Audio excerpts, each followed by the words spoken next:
산상수훈은 거울 중에 거울입니다. 여러분들이 올바른 마음가짐으로 산상수훈 말씀을 들으면 매 시간이 새로워지는 시간이 될 것입니다.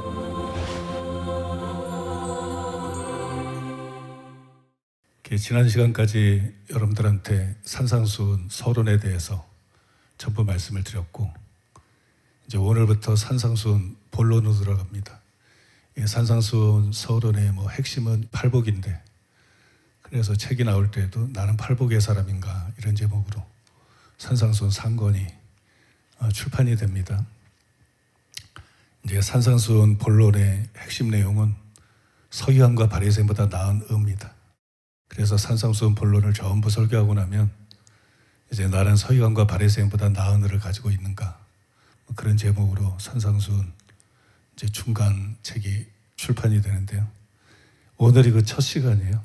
산상수훈 서론도 우리에게 굉장히 이 개혁을 갖다 줬지만 산상수훈 본론은 또 그에 못지 않습니다. 그 다음에 경험적으로는 팔복이 굉장히 더 중요하지만 이론적으로는 서기관과 바리새인보다 나은 의에 대한 깨달음과 정립이 절대적으로 중요하기 때문에 주의 깊게 잘 들어주시기를 바라겠습니다.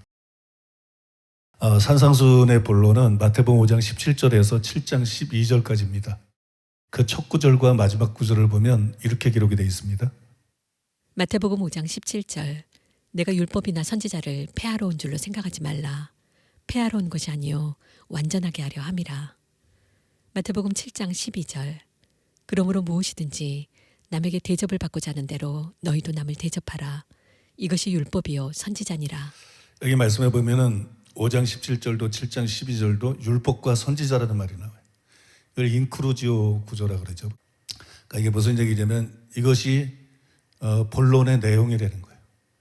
산상수훈 본론의 내용은 뭐냐?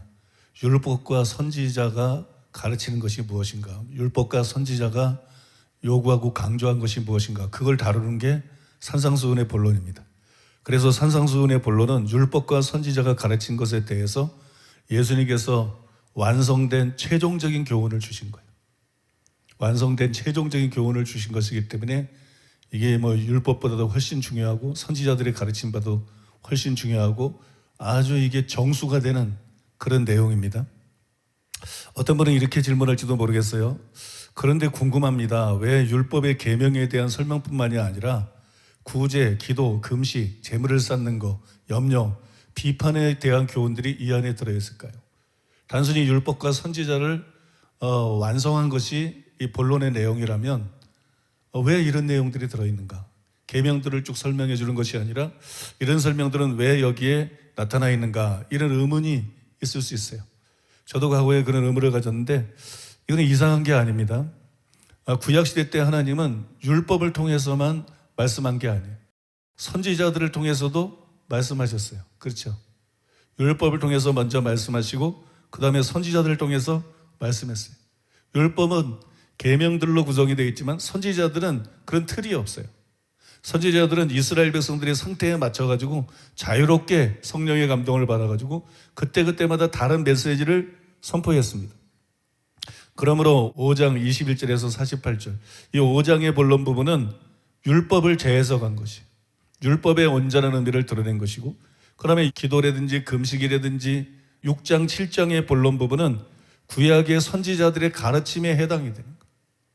5장에서는 율법에 대해서 온전한 의미를 드러내 주시고, 그 다음에 마치 구약의 선지자들이 선포한 것처럼 예수님께서 신앙인들에게 반드시 필요한 주제들을 무작위로 그렇게 가르치고 선포하신 내용이 6장과 7장의 본론 부분이라는 거예요. 그렇게 이해를 하시면 됩니다.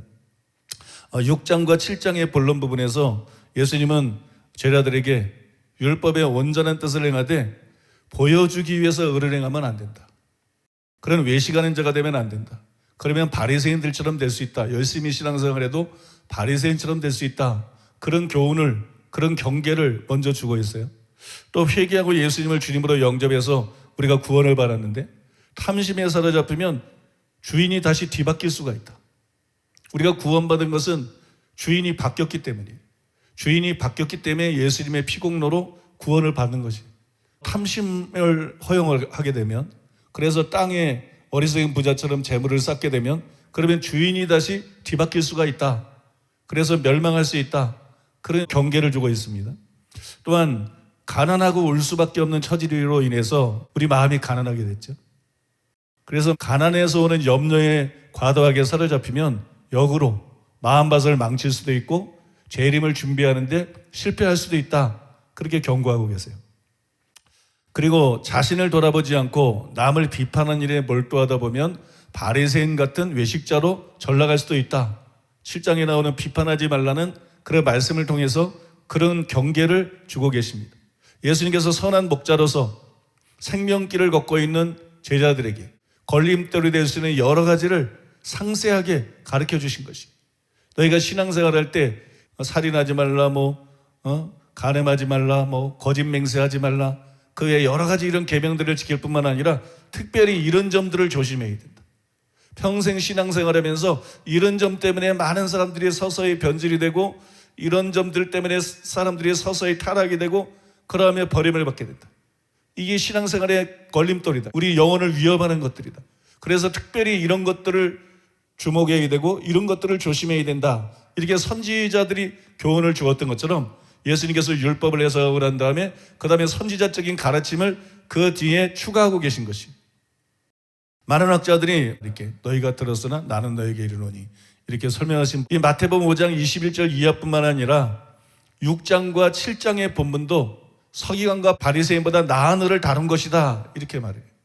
이게 이제 일반적으로 성도님들이나 목회자들이 서기관과 바리새인보다 나은 의가 단순히 마태복음 5장에 나오는 6가지 반제, 이것만 서기관과 바리새인보다 나은 의라고 착각하기 쉬워요. 근데 예수님은 계속 같은 얘기를 하고 계신 것이, 5장에서뿐만 아니라 6장에서도 7장의 본문에서도 어떤 것이 서기관과 바리새인보다 나은지 연이어서 계속 말씀하고 있는 것. 그런 점들을 지적한 학자들이 많은데 그게 옳습니다. 그러나 그렇다고 할지라도 그 안에 나오는 죄를 지었다 그래서 6장과 7장에 나오는 죄를 지었다 그래서 무조건 지옥 가는 건 아니에요. 5장에 나오는 것들은 그 죄를 지으면 지옥 간다는 것이 굉장히 명백하게 제시되어 있는 것들이 많아요. 그래서 그런 죄들을 짓고 회개치 않으면 지옥에 갑니다. 근데 6장과 7장에 나오는 죄들은 그 죄를 지었다 그래서 무조건 지옥 가는 게 아니에요. 예를 들어서 사람에게 보이려고 의를 행하는 경우에 외식하는 자들인 서기관과 바리새인들 같은 외식이 있는가 하면 갈라디아서에 기록되어 있는 것처럼 베드로형의 외식도 있어요. 서기관과 바리새인도 외식하는 자들이고 그들은 외식하는 자들의 받는 율에 처했어요. 외식하는 자들의 받는 율은 지옥 형벌을 말합니다. 그들은 멸망했어요. 그들은 실제 지옥에 있어요. 베드로도 물론 외식했어요. 물론 회개했겠죠. 근데 베드로가 이 외식했을 때, 갈라디아 교회에서 말한 그 외식했을 때 그 죄를 회개하지 않고 죽었으면 어떻게 되겠는가? 틀림없이 천국 갔습니다. 그런 외식을 지었다 그래서 지옥 가는 게 아니에요. 그러니까 이게 지옥 가게 만드는 정도로 심각한 외식이 있는가 하면 그렇지 않은 외식도 있다는 것이에요. 그래서 신자가 서기관과 바리새인 같은 외식을 하지는 않지만 또 신자들도 어느 정도는 다 외식을 한다는 거예요. 그래서 여기 나오는 죄를 짓는다 그래서 무조건 지옥 간다, 그렇게 생각하면 안 된다는 것입니다. 또 땅에 재물을 쌓는 것도 마찬가지예요. 예수님 비유해 보면 어리석은 부자가 나오잖아요. 이 어리석은 부자는 하나님께 대해서는 아주 인색한 거예요. 완전히 인색하고 땅에만 막 재물을 계속 쌓아가요. 이런 재물을 쌓는 부자가 있는가 하면 성도들 중에는 11조뿐만 아니라 열심히 여러 가지 헌금을 해요. 그 다음에 열심히 또 사람들에게 베풀고 나눠줍니다. 그러면서도 소득이 많아가지고 이렇게 저축하는 사람들이 있어요. 이러면 이 사람이 예수님 말씀을 어긴 것이고 이 사람의 주인이 하나님이 아니라 재물이고 이 사람은 지옥에 가는 거냐? 그렇지 않다는 것입니다. 또 염려하는 것도 마찬가지예요. 씨 뿌리는 비유와 누가복음 21장 34절에서 36절에서 경고한 것처럼 어떤 염려는 복음을 안 만들어두고 염려가 너무 강해서 결실하지 못하게 만들어요. 그냥 전도하면 어려운 사람들이 복음을 잘 받아들이면서 또 아주 어려운 사람들이 복음을 안 받아들여요. 먹고 사는데 바빠가지고 돈 버는데 바빠가지고 막 교회에 올 시간을 못 내요. 또 교회 가고 뭐 신앙생활하고 이런 데 관심을 가지고 정신적인 여유가 없어요. 어떻게 오늘은 하루 벌어서 먹고 사나, 이것 때문에 오히려 또 예수를 안 믿는 많은 사람들이 있어요. 돈을 벌기 위해서 주일날도 일해야 되고, 이래서 더 교회 나오지 못하고 예수를 안 믿는 이런 치명적인 염려가 있다는 거예요. 또 예수님이 경고한 것처럼 염려함으로 깨어있지 못해서 들림받지 못하게 하는 염려가 있어요. 그러나 그런 염려만 있는 게 아니라 단지 믿음이 작아서 어떤 생활에 염려를 하는 그보다 덜 심각한 염려도 있다는 것이. 그래서 예수님께서 본문에서 그들에게 뭐라고 말했어요? 믿음이 적은 자들아. 믿는 자예요. 하나님의 자녀예요. 구원받은 자예요. 그러니까 염려한다고 무조건 지옥 간다, 이렇게 말하면 안 된다. 왜 이런 얘기를 하고 있냐면 5장뿐만 아니라 6장, 7장도 서기관과 바리새인보다 나으를 계속 말해주고 있는 것인데, 너희가 서기관과 바리새인보다 낫지 못하면 결단코 천국에 들어가지 못하리라 20절에서 못 받고 있기 때문에 우리가 착각할 수 있다는 것이. 우리가 착각할 수 있고, 우리가 예수님이 가르치는 거, 예수님이 말씀한 걸 넘어서서 극단으로 달려갈 수 있다는 것이. 그러면 안 돼요. 그런 건 율법주의예요. 비판에 대해서도 동일한 거를 말할 수 있습니다.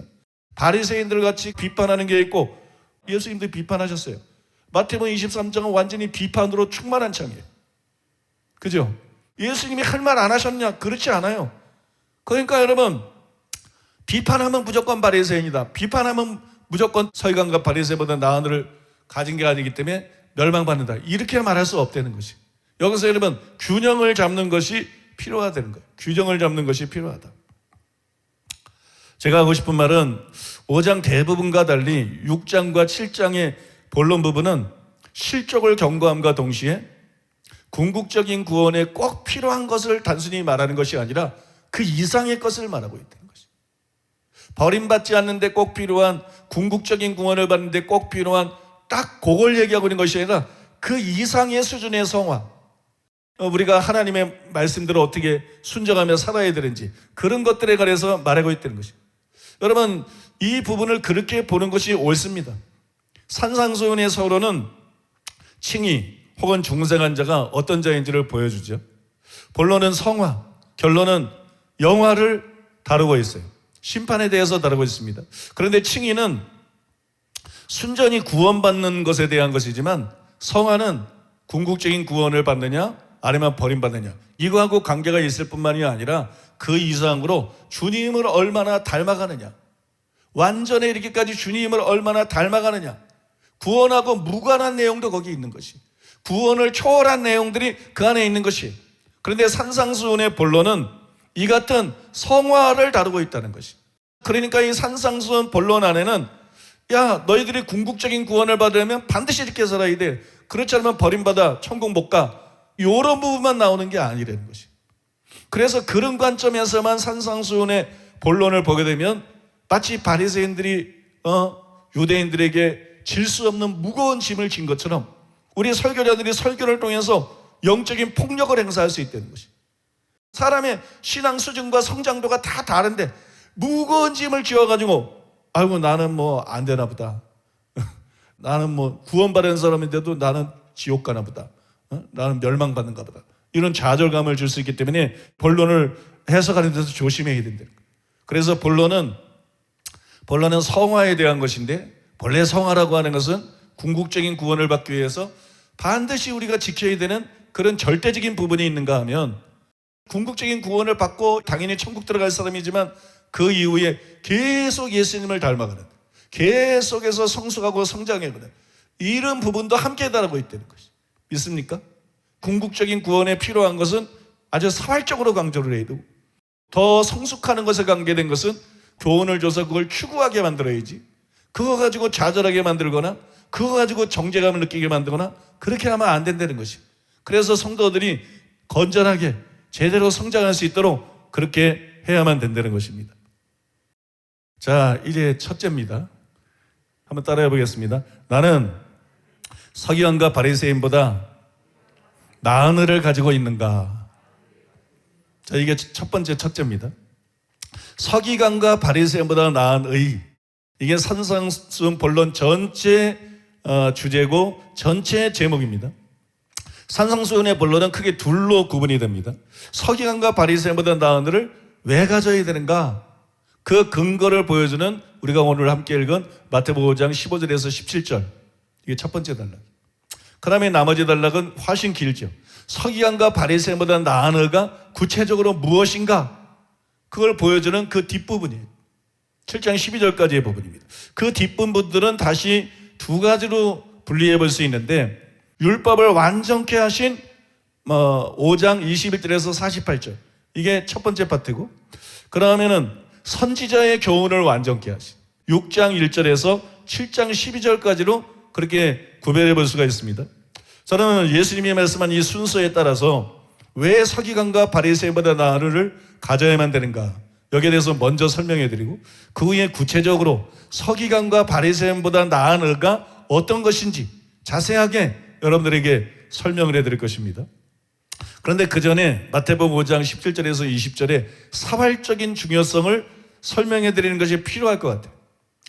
아마 여러분 기억하실지 모르겠지만 제가 마태복음 5장 17절에서 20절을 설교할 수 있기를 굉장히 기다려왔어요. 너무 중요하기 때문에. 산상수훈의 최고의 핵심은 이 부분입니다. 산상수훈 전체 교훈을 볼 때 가장 중요한 건 팔복이 아니에요. 가장 핵심 부분은 팔복이 아니라 바로 우리가 오늘 읽은 17절에서 20절이에요. 그래서 이 단락이 얼마나 사활적으로 중요한가, 그것부터 먼저 여러분들이 알아들을 수 있게 설명해 드리는 것이 필요하다고 생각이 됩니다. 산상수훈은 그냥 괜히 산상보훈이 아니에요. 산상수훈은 구구절절이 다 중요하고 보배롭습니다. 그런데 특히 중요한 게 뭐냐면 마태복음 5장 17절에서 20절에 이건 특별히 중요해요. 이 단락은 산상수훈의 핵심입니다. 이 단락은 산상수훈의 진수가 되는 부분이에요. 왜 제가 그렇게 생각하는지 그 이유를 설명해 드리겠습니다. 팔복은 제자들의 정체성을 보여준 것이에요. 또 소금과 빛은 세상에서의 그들의 역할에 대해서 말하고 있는 것입니다. 이것이 산상수훈의 서론이에요. 자, 이 산상수훈의 서론이 끝나고 그 다음에 나오는 말씀이 뭐냐면 바로 우리가 다루고 있는 17절에서 20절이에요. 이 단락은 산상수훈 본론의 기반입니다. 산상수훈 본론의 그런 핵심 메시지들은 다 이거를 기초로 해서 나오는 거예요.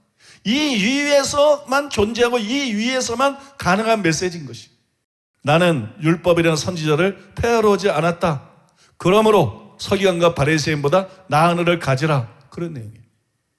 먼저 이것은 21절이와 48절의 근거가 됩니다. 또 6장을 포함해서 본론 전체의 근거가 되기도 합니다. 1년에서 6장에 나오는 사람에게 보이려고 하는 기도, 금식, 구제, 이것들이 모두 바리새인의 특징이에요. 사람에게 보이려고 기도하고 사람에게 보이려고 금식하고, 이게 누구의 특징이에요? 이게 여러분 바리새인의 특징이에요. 그 다음에 바리새인은 돈을 좋아하는 자다, 재물을 쌓지 말라는 거라든지 비판이라든지, 그 뒤에 나오는 것도 이게 바리새인에게 두드러진 특징들입니다.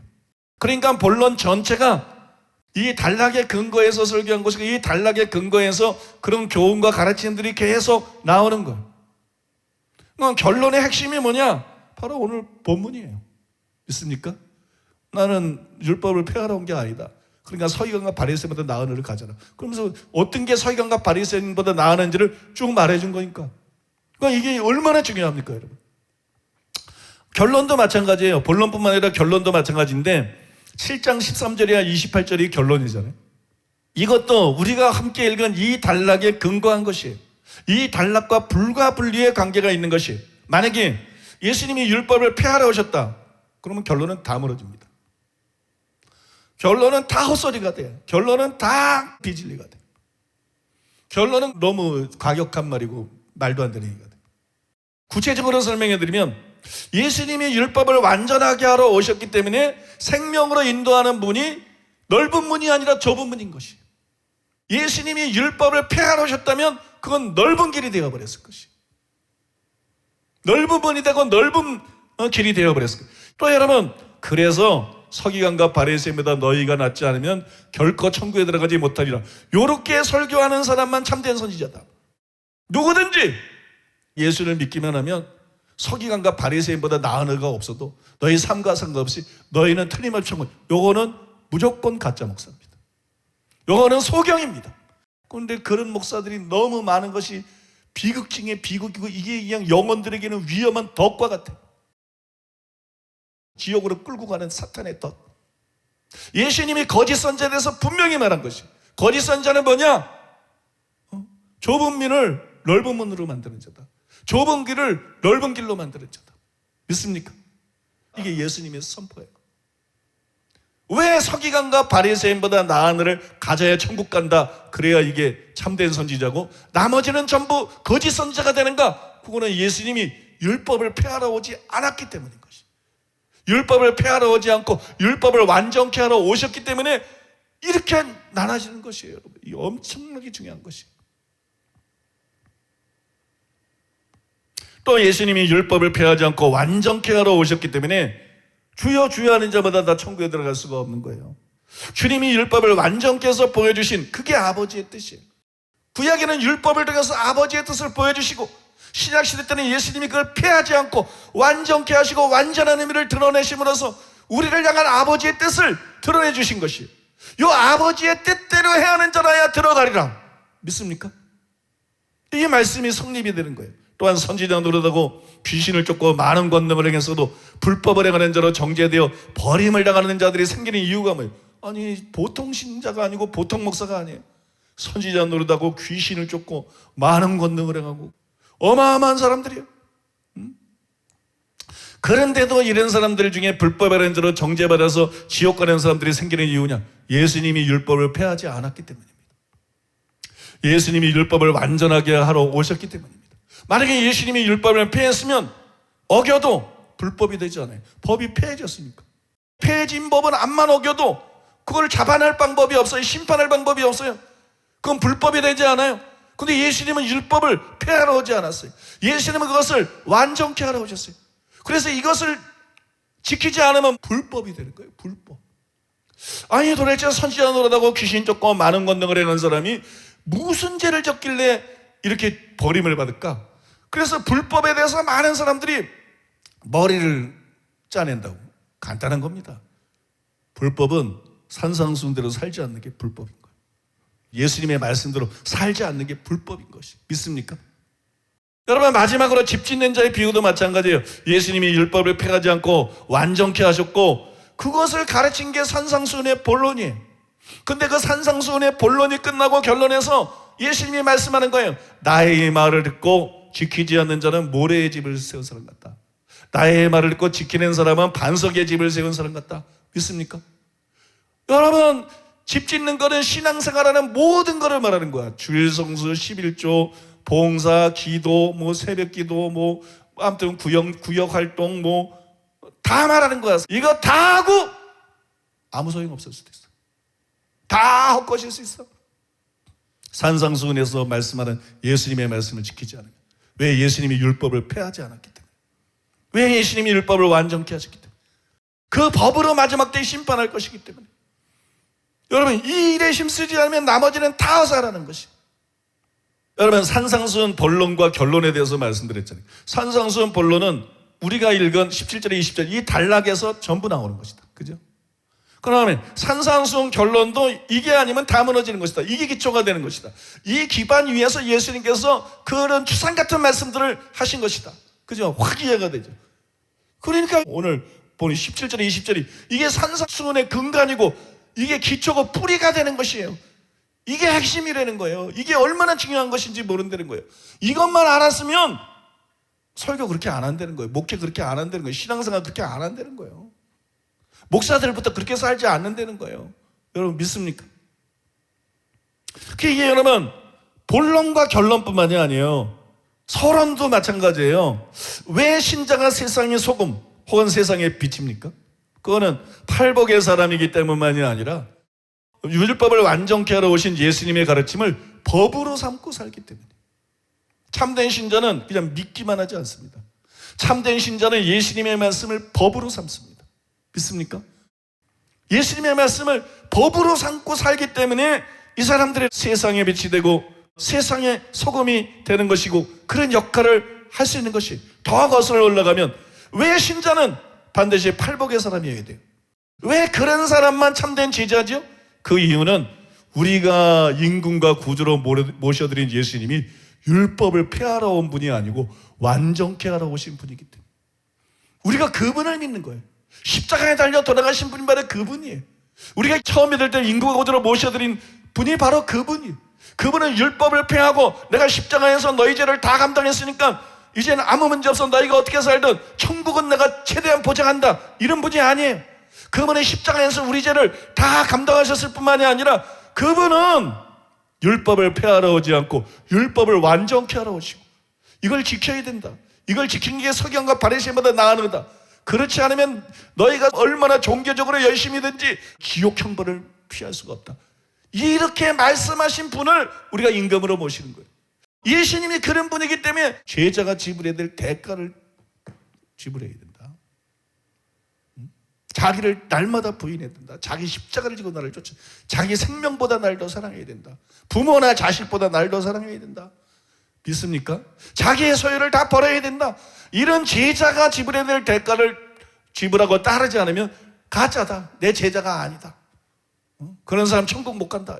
그러므로 마태복음 5장 17절에서 20절은 산상수훈의 본론의 기반일 뿐만이 아니라 산상수훈의 결론이 여기에 기초한 것일 뿐만 아니라 산상수훈의 서론까지도 사실상 이거하고 불가분의 관계인 것이. 이제 여러분, 왜 산상수훈에서 제일 중요한 것은 팔복이 아니다. 산상수훈에서 제일 중요한 것은 마태복음 5장 17절에서 20절이다. 이렇게 말하는지 이해가 되시죠? 이 단락은 산상수훈 전체를 관통하는 핵심입니다. 예수님의 가르침의 뼈대예요. 예수님의 가르침의 뿌리, 근거예요. 믿습니까? 산상수훈 전체를 관통하는 핵심이고 새언약 시대의 구원론의 정수예요. 이것이 여러분 오늘 본론으로 우리가 읽은 것이에요. 이상의 설명을 통해서 우리는 마태복음 5장 17절에서 20절이 산상수훈의 핵심 단락이고 산상수훈을 이해하는 데 키가 된다. 사람 몸속에 피가 흐르는 것처럼 산상수훈 저변에는 서론이나 본론이나 결론이나 5장 17절에서 20절에서 제시된 이 원리가 흐르고 있어요. 이 원리에 기초하고 있어요. 이게 뼈대예요.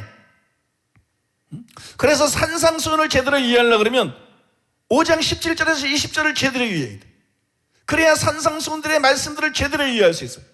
이 단락을 이해하느냐 못하느냐에 따라서 산상수훈을 바르게 해석할 수 있느냐 없느냐가 결정이 된다는 것이에요. 말할 수 없이 중요한 단락이에요. 한없이 중요한 단락. 아무리 강조해도 지나치지 않을 정도로 중요한 단락. 이게 지금 우리가 살펴보기 시작하고 있는 이 단락이에요. 그러니까 여러분, 이 말씀을 이해하는 것이, 이 단락을 이해하는 것이 얼마나 사활적으로 중요한지 이거를 충분히 인식하셔야 돼요. 정말 여러분 정신 차려서 몇 시간마다 잘 듣고 충분히 완전히 소화하는 여러분 되시기를 예수님의 이름으로 축복합니다. 첫 번째 첫째가 끝났어요. 두 번째 첫째 따라해 보겠습니다. 왜 서기관과 바리새인보다 나은 의를 가져야 되는가? 5장 17절에서 20절을 한번 읽어야 되는데요. 내가 율법이나 선지자라 폐하러 온 줄로 생각지 말라. 폐하러 온 것이 아니라 완전케 하려 함이로다. 진실로 너에게 이르노니 천지가 없어지기 전에는 율법의 1.1학도 결코 없어지지 않고 다 이루리라. 누구든지 이 계명 중에 지극히 작은 거 하나라도 버리고 또 그같이 사람을 가르치는 자는 천국에서 지극히 작다 일컬음을 받을 것이. 누구든지 이를 행하며 가르치는 자는 천국에서 크다 일컬음을 받으리라. 내가 너에게 이르노니 너희가 서기관과 바리새인보다 더 낫지 못하면 결코 천국에 들어가지 못하리라. 이게 바로 그 중요하다는 단락이에요. 믿습니까? 이 중요한 단락을 예수님은 어떻게 시작합니까? 율법이나 선지자를 폐하러 오지 않고 완전케 하러 오셨다. 이 말로 시작을 했어요. 그러면 너희가 서기관과 바리새인보다 낫지 못하면 결코 천국에 들어갈 수가 없다. 이런 말로 이 중요한 단락을 끝내셨어요. 근데 이 말씀을 듣고 제자들과 무리들이 얼마나 충격을 받았겠어요. 큰 충격을 받았습니다. 당시에 이 서기관과 바리새인들은 경건한 삶의 대명사로 통했어요. 그 유대인들 사이에는 이런 속담이 있었어요. 단 두 사람만 천국에 들어가게 된다면 한 사람은 서기관이고 또 한 사람은 바리새인일 것이다. 이런 속담이 널리 퍼져 있었는데, 근데 예수님이 말씀하기는 너희가 서기관과 바리새인보다 낫지 못하면 결단코 천국에 들어가지 못하리라. 이렇게 말씀했으니까 그 충격이 얼마나 컸겠어요. 이 말씀은 오늘날도 여전히 큰 충격이에요. 많은 목회자와 성도들이 그 충격 때문에 이 말씀을 액면 그대로의 의미도 받아들인 걸 거부합니다. 그럴 정도로 충격적이에요. 믿을 수가 없는 거야. 믿음으로 구원받는데, 은혜로 구원받는데, 아니 그 극성스럽게 신앙생활 했던 서기관과 바리새인보다 의가 하나쯤 못하면 천국에 하나도 못 들어간다고? 아니 다르게 해석할 방법이 없는데도 이걸 안 믿는 목사들이 얼마나 많은지 몰라요. 아니 이게 얼마나 심각한 말씀인데, 천국 지옥이 달린 문제인데, 영원히 달린 문제인데, 이걸 액면 그대로 안 믿는 목사들이 얼마나 많은지 몰라요. 또 이걸 액면 그대로 안 믿는 신자들이 얼마나 많습니까? 그런 기독교인들이 얼마나 많습니까? 그저 신앙 고백하고 이제 구원의 확신을 가져라, 난 오늘 죽어도 천국 간다, 헛소리 떠드는 사람들이 얼마나 많습니까? 그럴 정도로 충격이 크다는 거예요. 이 충격을 감당을 못하기 때문에 이 말씀을 못 믿어요. 그러나 아무리 그래도 이 말씀은 문자 그대로 진리입니다. 그리고 이것이 이 진리라는 것을 깨닫는 것이 사활적으로 중요한 것이에요. 반드시 우리는 이 진리를 깨닫고 이 진리 위에 서야 되는 것입니다. 그래서 저는 왜 이 말씀이 문자 그대로 진리인지 그 이유를 단계적으로 4가지로 자세하게 여러분들에게 설명해 드리기를 원합니다. 그 자세하게 4가지로 설명해 드리는데, 이제 3번째 첫째입니다. 3번째 첫째로 따라해 보겠습니다. 예수님은 율법을 폐하지 않고 완성케 하려고 오셨다. 예수님의 설교는 구약 성경의 근거를 둔 것으로 여겨졌던 서기관과 바리새인들의 설교하고 전적으로 달랐어요. 그래서 하나님의 말씀의 권위를 부인하고 자기 가르침으로 대치하려 한다는 의심을 사기가 쉬웠습니다. 여러분 아시는 대로 예수님은 장로들의 유전을 무시했어요. 유전이라는 건 교리를 말하는 것입니다. 예수님은 당시에 널리 퍼져 있는 정통 교리를 무시하셨어요. 그게 바른 게 아니기 때문에. 그다음에 의식법보다는 도덕적인 것들을 더 강조했어요. 그다음에 예수님은 세리와 죄인들의 친구였어요. 그죠? 그렇기 때문에 더 율법을 반대하고 있다는 오해가 널리 퍼지기 시작했어요. 율법에 기초해서 설교할 때는 유대 설교자들하고도 설교가 너무 다르지. 그 다음에 또 장로들의 유전, 유대교의 교리도 막 무시해버리지. 그 다음에 도덕적인 것을 의식법보다도 강조를 하지. 이 서기관과 바리새인들의 신앙생활은 의식적인데 예수님이 막 그 의식 같은 거 막 초월해버려요. 그죠? 그 예수님은 세리와 죄인들의 친구셨기 때문에 율법을 반대하고 있다는 오해가 널리 퍼져나갔어요.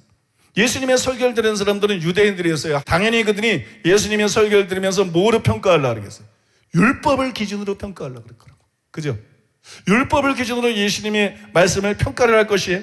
만약에 예수님이 실제로 율법을 폐하는 의도를 갖고 있었다면 유대인의 입장에서 보면 이단이에요. 그러니까 예수님의 설교를 듣는 사람들은 율법과 선지자에 대한 주님의 입장이 뭔지 그거 알고 싶은 거예요. 그거에 관심을 가질 수밖에 없는 것이. 그래서 예수님께서 본문 17절에 20절에서 그에 대한 대답을 주고 계신 것이에요.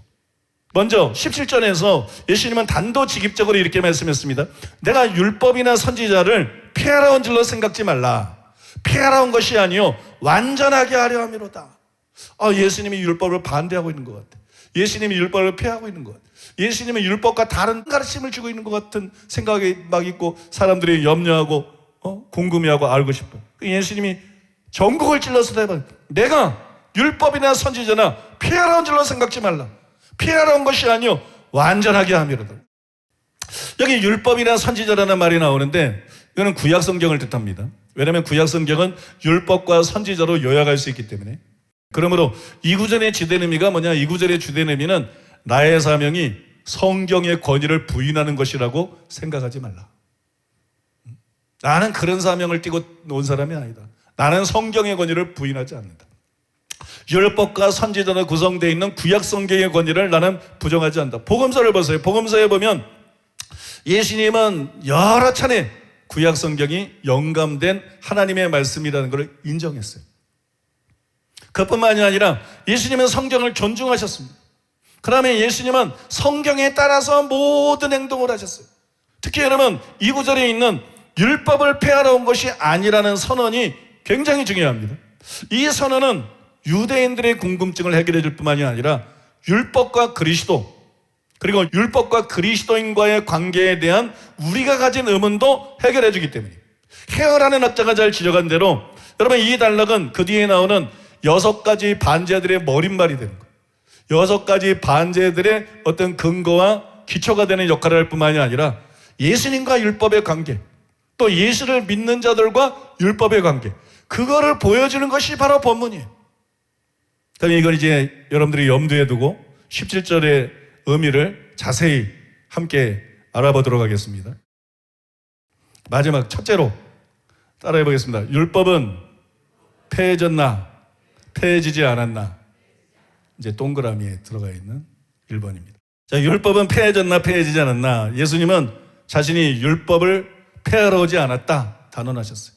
요한복음 10장 25절에도 같은 말씀이 있는데 예수님이 말씀한 거예요. 성경은 폐하지 못하나니. 성경은 폐할 수 없다고 주님이 말씀해요.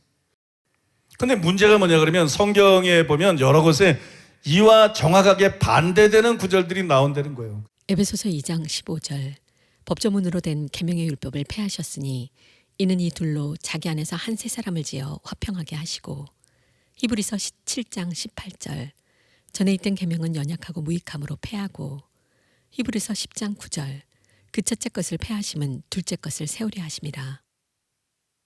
예수님은 나는 율법을 폐하러 오지 않았다 그렇게 단언하셨는데 아니 바울도 그렇고 히브리서 기자도 그렇고 자꾸 율법이 폐해졌다고 말씀하고 있어요. 성경이 이렇게 분명히 율법이 폐해졌다고 말하고 있습니다.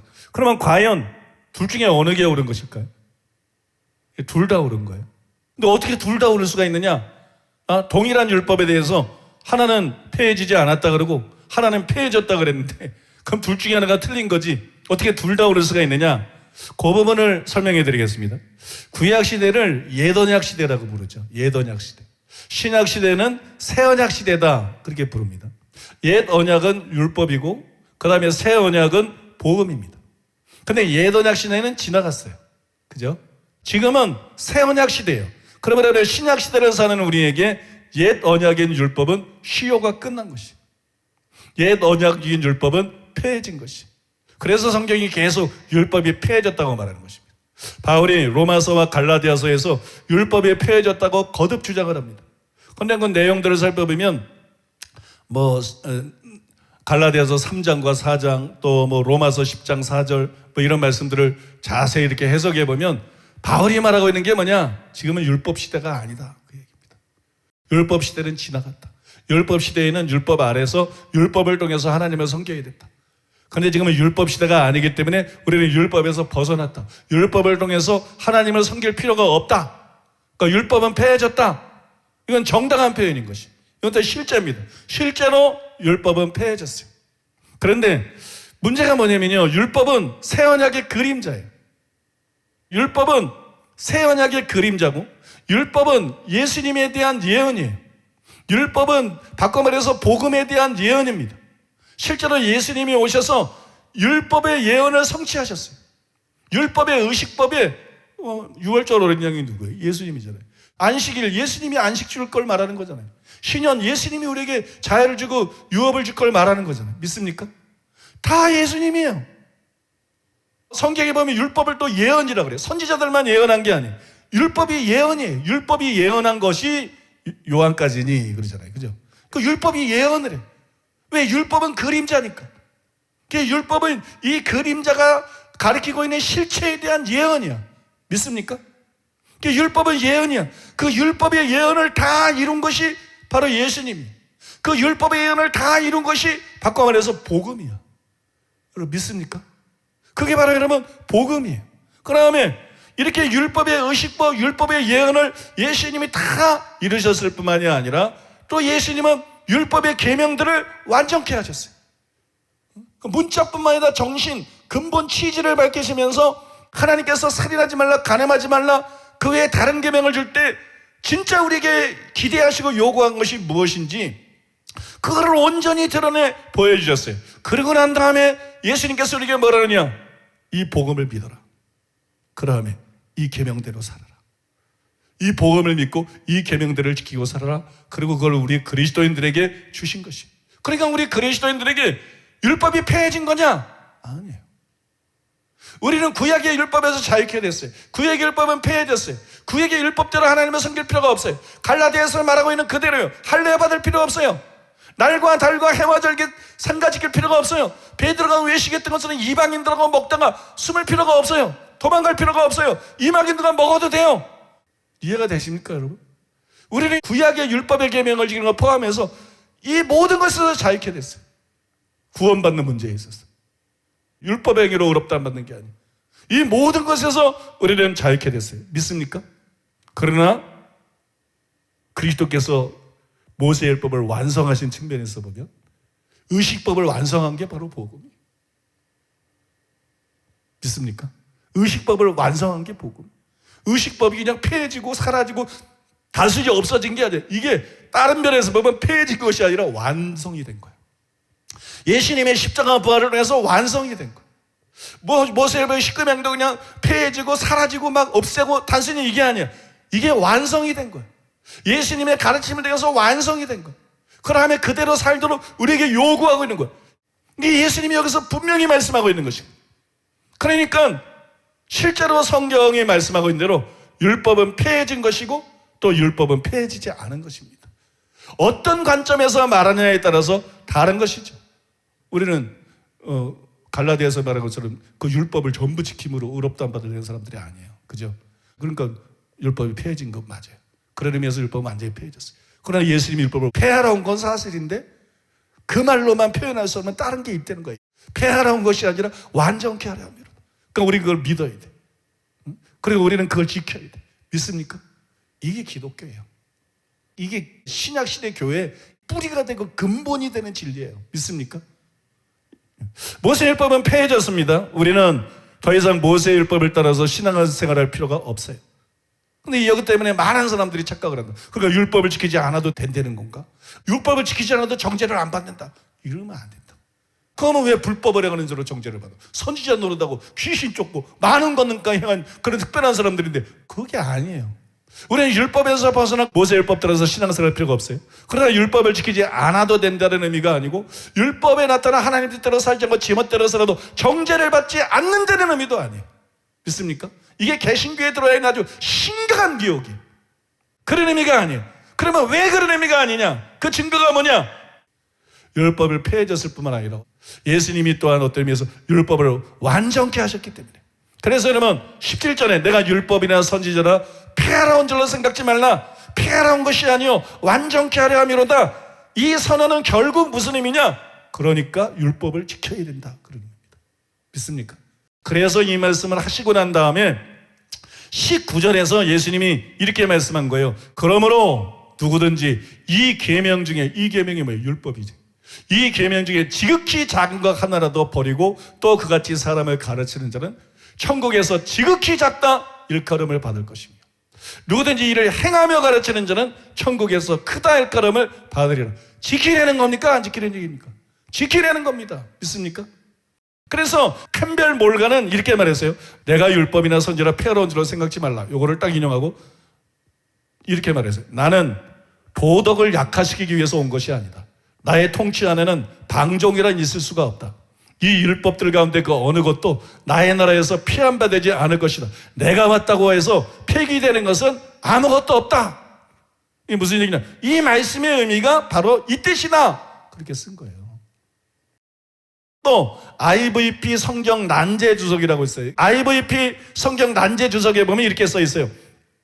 예수님이 랍비들의 율법 해석을 받아들이지 않으신 것은 분명하다. 사실 예수님은 너희의 전통 때문에 하나님의 계명을 어긴다면서 공인된 율법 연구자이자 교사인 서기관들을 꾸짖으셨다. 예수님은 서기관들이 율법 적용을 통해 무거운 짐을 묶어 사람의 어깨에 지운다고 말씀하셨다. 이와 대조적으로 예수님은 나의 멍에를 메고 내게 배우라. 내 멍에는 쉽고 내 짐은 가벼움이라 라고 초대하셨다. 그 다음이 중요합니다. 하지만 예수님은 하나님의 율법의 요구를 약화시키지 않으셨을 뿐만이 아니라 서기관과 바리새인이 요구한 것보다 낮은 의의 기준을 권장하지도 않으셨다. 도리어 예수님은 천국에 들어가려면 서기관과 바리새인의 의를 뛰어넘는 의가 필요하다고 역설하셨다. 정확하게 표현한 것이. 그러면 여러분 우리는 예수님이 율법을 폐하러 오지 않았다. 이걸 놓치면 안 돼. 이걸 명심해. 예수님은 율법을 폐하러 오지 않았고 예수님은 율법을 완전케 하러 오셨다. 왜 이걸 붙잡아야 됩니까? 안 그러면 무율법주의가 되는 거예요. 무율법주의가 되고 타락하기 십상인 것이에요. 그러나 불행하게도 너무나 많은 설교자들이 오래전부터 그런 실수를 반복해서 범해왔습니다. 그것이 여러분 교회를 병들게 만들었습니다. 그것이 교회를 세상에 소금이 되지 못하게 했습니다. 세상에 빛이 되게 못하게 했습니다. 그것이 여러분 교회를 약화시키고 교회 안에서 구원받는 자의 프로테즈를 현저히 떨어뜨렸습니다. 때문에 오래전에 아더 핑크는 이렇게 탄식을 했어요. 19세기 말에 많은 목사와 성경교사들이 범한 지극히 큰 실수 중에 하나는 볼 수 있는 눈을 가진 사람들 앞에 지금도 만연되어 있는 끔찍한 결과다. 그것은 바로 구약시대의 하나님의 백성들은 하나님의 은혜로 말미암아 구원을 받지 못한 율법의 엄격한 제도의 지배하에 있었으며 그리스도께서는 그 가혹한 제도를 폐기하고 한층 더 관대한 시대를 열기 위해서 이 땅에 오셨다고 하는 그들의 관념이었다. 그러나 그렇지 않다. 즉 그리스도께서는 그의 교훈을 크게 하여 존귀케 하려고 이곳에 오셨다. 모세 시대와 그리스도 시대 사이에 있는 커다란 차이점은 우리 앞에 제시된 행동의 규율에 어떠한 변화가 있다는 사실이 아니라 지금 그 규칙을 강조함으로써 생기는 더 효과적인 동기와 지금 부여해 주시는 하나님의 능력에 있다. 성령에 있다는 것. 구약시대 때는 율법만 주어졌지만 예수님은 신약시대 때 율법의 비를 완전케 하시고 이거 지켜라 무거운 짐을 지우고 끝내는 것이 아니라 그걸 지킬 수 있도록 성령을 보내주셨다는 것이 믿습니까? 우리는 성령의 도움을 받을 수 있다는 거예요. 우리는 성령을 쫓아 행함으로써 율법의 요구를 이룰 수가 있다는 것이 지킬 수가 있다는 것이 여러분 믿습니까? 우리 시대의 유명한 설교자 로이드 존즈는 다음과 같이 지적을 하면서 간절히 호소했습니다. 기독교인은 이제는 자기와 하나님과의 언약관계로서의 율법 아래 있지 않습니다. 모세율법 아래 있지 않다는 얘기죠. 하지만 그렇다고 이것이 생활의 규범으로서의 율법으로부터 해방된 것을 의미하지는 않습니다. 우리에게 문제거리가 온통 일어나는 것은 율법과 은혜와의 관계에 대하여 우리가 혼동을 일으키기 때문이라고 생각합니다. 이것을 이렇게 표현해 보겠습니다. 우리는 율법에 대하여 그릇된 견해를 갖고 있으며 율법을 은혜와 반대되는 무엇으로 생각하는 경향이 있다는 것입니다. 하지만 그렇지가 않습니다. 율법은 한때 율법의 언약이 있었다는 의미에서만 은혜와 반대됩니다. 거짓된 율법관에 빠져들지 않도록 조심해야겠습니다. 동시에 거짓된 은혜관을 갖고 있는 사람들도 있습니다. 그들은 은혜는 율법과 별개의 것이며 율법과는 상관이 없다고 생각합니다. 이것은 도덕률 폐기론이라고 불리는데 되는 대로 태만하게 빈둥거리며 죄짓는 삶을 살기 위해 은혜론을 악용하는 사람들의 생활 태도라고 하겠습니다. 그들은 말하기를 나는 율법 아래 있지 않고 은혜 아래 있다. 그러므로 내가 무슨 짓을 하든 문제가 없다라고 합니다. 바울 로마서 6장에서 이 문제를 나누며 은혜를 더하게 하려고 죄에 거하겠느냐? 그럴 수 없느니라 라고 했습니다. 이것은 절대 그릇되고 거짓된 은혜관입니다. 은혜의 전 목적은 어떤 의미에서 우리로 율법을 지킬 수 있게 하기 위함입니다. 은혜란 무엇입니까? 은혜란 사람을 율법의 저주에서 구원하여 그로 율법을 지킬 수 있게 하며 그리스도가 의로웠던 것처럼 의롭게 될 수 있게 하는 하나님의 놀라운 선물을 말합니다. 은혜는 나로 하여금 하나님을 사랑하도록 하는 그것입니다. 주님은 그의 능력으로 우리로 하여금 율법을 성취할 수 있게 하십니다. 우리 주님이 19절에서 말씀을 계속하시는 까닭도 이 때문입니다. 그러므로 누구든지 이 계명 중에 지극히 작은 거 하나라도 버리고 또 그같이 사람을 가르치는 자는 천국에서 지극히 작다 일컬음을 받을 것이요 누구든지 이를 행하며 가르치는 자는 천국에서 크다 일컬음을 받으리라. 이 말씀은 주께서 돌아가시기까지 3년의 짧은 세월 동안 주님과 함께 있었던 제자들에게만 주신 말씀이 아닙니다. 이 말씀은 영원하고 영속적인 말씀입니다. 주님은 이것을 다시 마태복음 7장에서 강력히 주장하셨습니다. 나더러 주여 주여 하는 자마다 천국에 다 들어갈 것이 아니요 다만 하늘에 계신 내 아버지의 뜻대로 한 자라야 들어가리라. 그 하나님의 뜻이란 무엇입니까? 십계명과 도덕법입니다. 이 법들은 폐하지 않았습니다.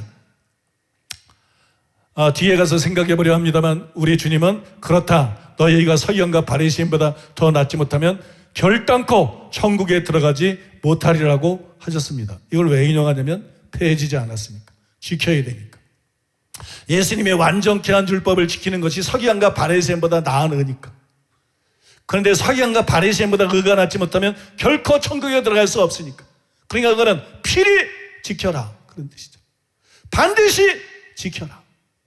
모든 제자들에게, 모든 신자들에게 산상수훈에서 예수님께서 설명하시고 완전케 하신 그 계명을 반드시 지켜라, 그런 얘기 아닙니까, 여러분? 또 우리나라의 이동원 목사님도 이렇게 지적을 했습니다. 대부분 예수를 믿는 사람들, 아주 잘 믿는 사람들이 이런 입장을 많이 취하고 있습니다. 믿기는 대단히 잘 믿으려고 노력하지만 잘 못 믿는 사람들, 표현이 무척 이상하지만 그런 사람들이 무율법주의적 입장을 취하고 있습니다. 신앙이 좋은 척하지만 무율법주의적인 입장 갖고 있는 사람 많습니다, 여러분. 복음, 예수님의 피, 십자가, 은혜, 오직 믿음 얘기하면서 결국 하나님 말씀대로 살지 않아도, 결국 율법을 지키지 않아도, 결국 서기관과 바리새인보다 나은 의가 없어도 자기가 최소한 천국 간다고 믿고 있는 이단자들, 그런 목사들 많습니다. 그런 장로들, 그런 신자들 너무 많습니다. 이동원 목사님이 그걸 지적하고 있는 거예요. 이동원 목사님의 말 하나 더 인용하겠습니다. 예수님을 믿고 난 후에 그리스도의 삶을 한마디로 표현한다면 그것은 의의 생활입니다. 참으로 우리가 구원받은 증거가 무엇입니까? 우리가 하나님의 은혜를 깨닫고 믿음으로 의롭다함을 받았다는 증거가 무엇입니까? 내 생활 속에 나타나는 의입니다. 만약 우리의 생활 속에 하나님의 의가 나타나지 않는다면 내가 예수님을 믿는다는 것은 허위입니다. 아직도 참으로 예수님을 믿는 것이 아닙니다. 예수 믿고 난 후에 그리스도인의 삶을 한마디로 표현한다면 그것은 의의 생활입니다. 진짜 구원받은 증거가 뭐냐? 신앙 고백이 아니라 의로운 생활이다. 의로운 생활을 하고 있지 않으면 그의 믿음은 가짜다. 구원받은 자가 아니다. 이 명백한 것이에요. 당연히 맞는 말입니다. 그래서 우리는 율법주의뿐만이 아니라 무율법주의를 경계해야 돼요. 왜냐하면 둘 다 정통이 아니라 이단이에요. 사람들이 자꾸 율법주의만 이단인 줄 알아요. 무율법주의도 이단입니다, 여러분. 율법주의는 바울이 격렬하게 반대했던 이단이고, 무율법주의는 계시록에 나오는 니골라당과 같은 이단이에요. 그게 바로 여러분 무율법주의예요. 물론 여러분 성경에 보면 율법주의 이단에 대한 많은 경고들이 나옵니다. 무율법주의에 대한 경고들도 바울서신에도 나오고 요한의 글에도 나오고 여러 군데 나와요. 그러나 그보다는 율법주의 이단에 대한 경고가 더 많아요. 그건 왜 그러냐 그러면 당시는 유대교가 대세였어요. 그 신자들 중에서도 다수가 유대인들이었어요. 그래서 율법주의가 실제로 초대교회에 심각한 문제가 됐어요. 그래서 율법주의에 대항하는 말씀들이 굉장히 많은 거죠. 근데 이런 상황을 이해하지 못하고 오늘날도 무조건 걸핏하면 율법주의. 그리고 사람을 매도하는 경우가 얼마나 많은지 몰라요. 지금은 여러분 그때하고 상황이 다릅니다. 지금은 여러분 복음이 온 세상에 전파가 됐어요. 교회가 초대교회 때와 달리 지금은 대부분의 교회들이 이스라엘 밖에 있어요. 대부분 다른 나라 안에 교회들이 있고 교회 안에 유대인들은 지금은 소수에 불과합니다. 예수 믿는 유대인들은 굉장히 소수예요. 바울이 예언한 그대로예요. 예수님이 재림할 때까지 그들의 마음이 완강케 돼가지고 믿어도 소수밖에 안 믿어요. 그래서 율법주의 이단이 지금은 교회 안에 거의 존재하지 않습니다. 반면에 무율법주의 이단은 급증을 했어요. 무율법주의 이단은 교회 안에서 완전히 급증했어요. 왜냐하면 유대인들은 모세율법을 받았어요. 그래서 복음을 들었어도 율법주의로 잘못될 수가 있는 거예요. 이방인들은 율법을 안 받았어요. 그래서 복음을 듣고 난 다음에 반대로 무율법주의로 나가기 쉬운 게 이방인 거예요. 그러니까 맨날 율법주의 이 얘기만 할 때가 아니라는 거예요. 대부분의 이방인들로 교회가 구성되는 이 시대에는 율법주의가 아니라 무율법주의를 경계해야 된다는 거예요. 믿기만 하면 천국 간다. 믿기만 하면 구원한다. 율법은 폐해졌기 때문에 지킬 필요가 없다. 안 지켜도 정죄 안 받는다. 이게 무율법주의라고. 이 무율법주의가 교회를 위협하고 있는 거고, 이 무율법주의가 교회를 망치고 있고, 이 무율법주의가 영혼들을 위태하게 만들고 있는 거예요. 이 무율법주의를 7배나 더 경계해야 되는 것이 구원파적인 구원론이 바로 그것입니다. 구원파적인 구원론, 신앙주의, 상대만주의. 더구나 여러분, 이런 사람들은 정통의 탈을 뒤집어 쓰고 교회 안에 깊숙이 들어와 있어요. 심지어 초대형 교회 목사들도 무율법적인 이단자가 들이 있어.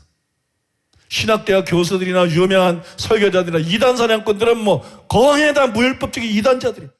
영혼의 안전을 위해서 지금은 여러분 성도들이 스스로 자기를 지켜야 될 때요. 예수님 때부터도 그랬어요. 그래서 소경이 소경을 인도하면 둘덩돌에 빠진다. 예수님이 그런 경고한 거예요. 그건 무조건 믿고 따라가고 이런 거 안 됩니다. 우리에게 말씀이 주어져 있습니다. 우리에겐 진리의 영이신 성령이 주어져 있습니다. 믿습니까? 말씀 따라 분별하면 베레아 사람처럼 여러분 바울의 설교도 분별할 수 있는 것이고 상대가 누구든 설교 분별할 수 있는 것이에요. 진리의 영이신 성령이 우리 안에 있어요. 우리의 지식의 정도가 문제가 아니에요. 진리의 영이신 성령이 기름 부음으로 우리를 가르치고 있어요. 참되고 거짓이 없는 진리가 무엇인지를 우리의 영의 사인을 통해서 가르쳐주고 있어요. 그래서 말씀에 청렴하고 그 다음에 성령을 의지하면 누구든지 분별할 수 있어요. 근데 우리가 가장 먼저 분별해야 될 게 뭐냐? 바로 이 무율법주의입니다. 교회 안에 깊숙이 들어와 있고 정통의 탈을 쓰고 있고 교회를 황폐하게 만든, 세계 최대 교회로 가르친 한국 교회를 이렇게 수치스럽게 만든, 이렇게 무력하게 만든, 이렇게 연일연하 저 형편없는 자들로부터, 저 언론으로부터 마데른 섬처럼 밟히고 걸핏하면 또 밟히고, 그래도 이기적으로 해서 하나도 뭉치지도 못하고 말도 못하고 이런 교회로 만든 게 그 근본 원인이, 대표적인 것이 바로 무율법주의라는 것이. 여러분, 무율법주의를 경계하시고 절대로 무율법주의를 용납하지 마시고, 그 다음에 정말 우리가 한국 교회를 위해서도 기도하고 열방의 교회를 위해서 기도해야 돼. 무율법주의 이단이 교회 안에서 제거가 되도록, 개신교 안에서 무율법적인 이단이 무너지도록.